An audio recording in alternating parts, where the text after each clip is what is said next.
কি জিবরিল আমিনের দুঃখে ছাতি ফেটে যায়।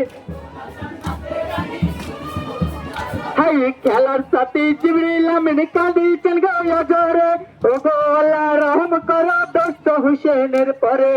মোর পাপের খঞ্জর হতে হোসেনকে ছাড়িয়া দাও, সহ্য হয় না এত কষ্ট বুক থেকে সে মোর নামাও। খেলার সাথী ছিলাম মোরা দুজনে ছোট্টবেলায়, হাই জোহরের নামাজ হোসেন আজ পড়িতে আর নাহি পায়।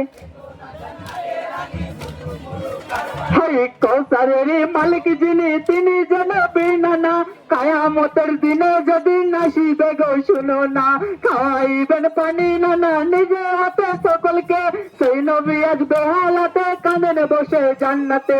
নাতি আমার কাতরে দেখে কি আর সহ্য হয়। হাই মদিনার মসজিদে দেখো জামাতে আজ হোসেন নাই। হাই হোসেন বলে ও গো তোমার মিনতি মোর শোনো না, নামাজ শেষে কেটে মাথা বাঁধাই আমি দেব না।